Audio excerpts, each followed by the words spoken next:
E vamos lá, Estoril Open! Vai iniciar aí o torneio de Portugal Challenger 175 de Estoril, onde João Fonseca fará a sua estreia.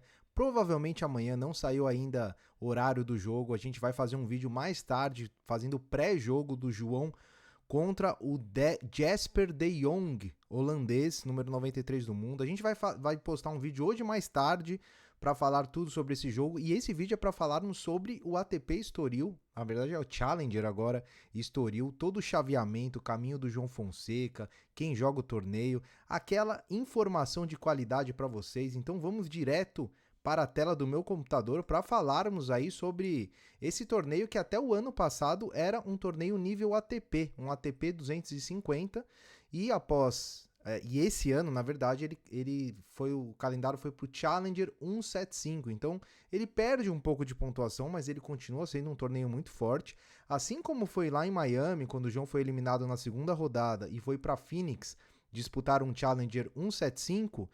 Agora a mesma coisa, o mesmo caminho, é um Challenger que é jogado numa quadra mais lenta do que está sendo em Madrid, então acaba sendo aí um preparativo para Roma e até para Roland Garros.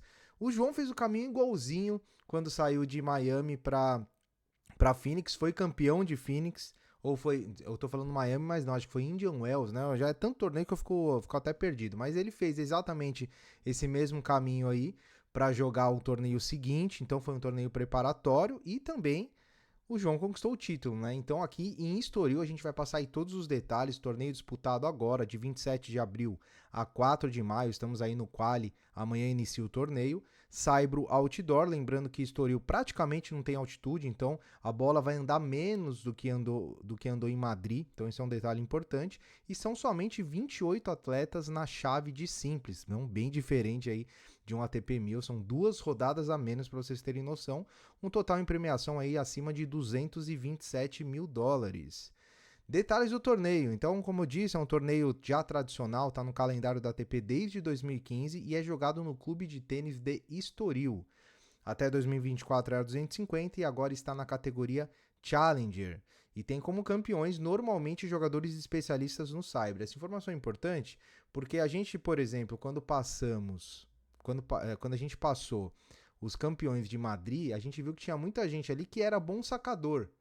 Aqui em Estoril já muda um pouco, já é aqueles caras mais tradicionais do saibro, aqueles jogadores mais de trocação, né, num jogo mais lento. Então esse também é um detalhe importante. Eu sempre gosto de olhar os campeões para saber como que historicamente é a velocidade da quadra. E vocês vão ver aqui nos campeões que realmente somente o Hurkacz, que é um cara um pouco mais de quadra rápida, os outros são jogadores aí que jogam muito melhor em quadra lenta. Casper Ruud em 2023, o Sebastian Baez, que é um mito aí do saibro, em 2022, e esse cara, Alberto Ramos Vinolas, também foi um dos grandes especialistas de saibro aí dos últimos tempos, né? E o Tsitsipas ganhando em 19, então podemos ver aí que a maioria dos caras que ganham aí são caras que gostam do jogo mais lento, de trocação, fundo de quadro e tudo mais. E quem é que vai jogar esse torneio de Estoril? Como ele é um torneio que ele pega a segunda semana de Madrid, tem muita desistência, porque o cara que avança a segunda semana de Madrid, consequentemente ele sai aí da lista de Estoril. Então tem muita desistência, muita entrada, e ficaram definidos esses nomes como principais aí. Começando aí pelo cabeça de chave 1, Félix Auger-Aliassime, canadense, que foi eliminado ali cedo em Madrid, também está em Estoril. Alex Michelsen, americano. Nuno Borges, que aí é um dos favoritos ao título, é um cara que costuma jogar muito bem em casa, né, e tá aí entre os cotados para o título. O Marcos Giron, americano. Kekmanovic. Pedro Martins, especialista em saibro. Nicolas Yarri, chileno, que joga melhor no saibro com altitude, mas também é um especialista. E o João Fonseca, cabeça de chave número 8. Então, um brasileiro aí já entrando como cabeça de chave. Outros nomes, Lerner Tim, Kovacevic, o Struff, já falamos dele em alguns vídeos.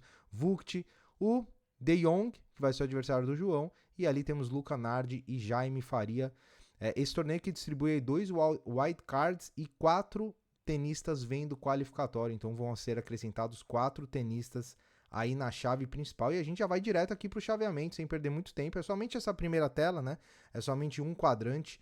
E eu vou dar um zoom aqui para a gente começar a simular esse chaveamento na parte superior esquerda da chave, onde temos o Félix Aliassime passando de bye e na segunda rodada enfrentando Lajovic ou Quinn, que se eu não me engano se enfrentaram agora em Madrid.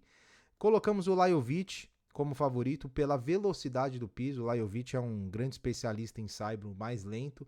O Quinn, a quadra mais lenta é um pouquinho pior para ele, mas é um americano aí que vem em grande ascensão e tem condições de vencer também.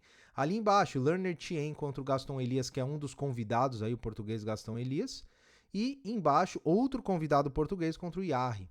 É o Henrique Rocha contra o Yarri. A gente colocou aí o chileno Yarri e o americano Tien passando na parte superior. E ali, Aliassime e Yarri, é um jogo bastante equilibrado, na minha opinião.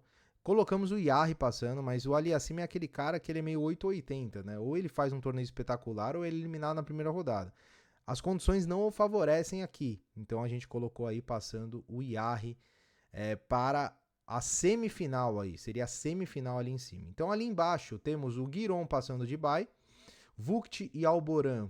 Colocamos o Alboran passando, o Vukt também é um jogador de quadra dura, mais rápida. Jaime Faria contra um qualifier e o João Fonseca pegando o De Jong na primeira rodada para pegar o Jaime Faria na segunda rodada, que seria um jogo, na minha opinião, até mais acessível do que o De Jong. O De Jong é um jogo, tem algumas coisas que é bom a gente pontuar aí, mas a gente vai fazer no próximo vídeo, mas não é um jogo fácil para o João. Depois tem o Jaime Faria, e aí o João pegaria provavelmente um Giron nas quartas de final, como bastante favorito. O Giron é um cara perigoso, mas o forte dele é a quadradura, né? A quadra de saibro lenta já não é tão a especialidade dele. E aí a gente colocou o Fonseca avançando para fazer uma semifinal contra o Yarri. E aí é o que eu falo, a gente é clubista aqui, né? Então, se você falar, mas vocês estão botando pressão no João, putz, desculpa, mas o nosso nível de clubismo é bem exagerado aqui, apesar que o João é um dos favoritos ao título desse torneio. Então não é nenhuma loucura você colocar o João atingindo a final. E a gente colocou o João na final contra o Borges, o português. Vamos dar uma olhadinha no outro lado da chave. A gente tem, deixa eu cair aqui para o lado esquerdo. A gente tem ali do lado da parte superior, o Kekmanovic contra o Struff. Pela velocidade da quadra, acreditamos que o Kekmanovic vença. Para pegar um Copenhans, ou Copenhans aí na segunda rodada, também passando, na nossa opinião. E aí ele enfrentaria o Borges, que passa de bye, depois pegaria um Fuxovics para pegar o Kekmanovic, uma chave bem acessível para o Borges. Esse jogo é duro contra o Kekmanovic. Acreditamos que passa o português até pelo fator casa. E na parte inferior aí do quadrante, Martinez pegando o Dougas, tunisiano, deve passar. Depois pegaria um Luca Nardi, acreditamos que passa também, mas é um jogo difícil. E na parte de baixo, Michelsen e Hanfmann. Jogo já duro pro Michelsen, que passa de bye na primeira, mas já tem um jogo difícil na segunda rodada. A gente colocou ele passando. E o Martinez eliminando o americano cabeça 2 para fazer a semifinal com o Borges e a final contra o João Fonseca. Tá aí, a nossa simulação está aí dando a cara a bater, né? Será que a gente vai acertar dessa vez? A gente vai acompanhar aqui, obviamente, diariamente como é que anda a nossa simulação. A gente vai sempre atualizando, colocando em verdinhos que a gente acertou, em vermelho que a gente errou, aquilo que vocês já estão acostumados aí. Vamos ver se a gente vai acertar essa simulação. E a gente tem o caminho do João Fonseca definidinho, quem seriam os adversários do João. Vamos lá para o caminho do João, mas antes eu vou pedir a sua inscrição no canal. A gente fez uma brincadeira aqui, né, no último vídeo. Se a gente tiver uma taxa de inscrição aí de 1,5% a 2% das visualizações, que é mais ou menos a meta que a gente tem ali, o João Fonseca vai ser campeão do Estoril Open. Eu não quero nem saber, velho. Não vem dizer que é zicada, não. Se inscreva no canal, ajuda a gente. Estamos chegando a quase 4 mil inscritos. E se batermos 4 mil inscritos até o final da semana, o João Fonseca vai ser campeão de Estoril. Certo? Tá feita a profecia. E vamos lá então pro caminho do João Fonseca. Primeira rodada pegando o De Jong, número 93 do mundo. Segunda rodada, oitavas de final, pegaria, né, no caso, Jaime Faria, número 105 do ranking. Nas quartas de final, Giron, 45 do ranking. Na semifinal, ou Aliassime ou Yarri. Aliassime ali 19 do ranking, Yarri 57 do ranking.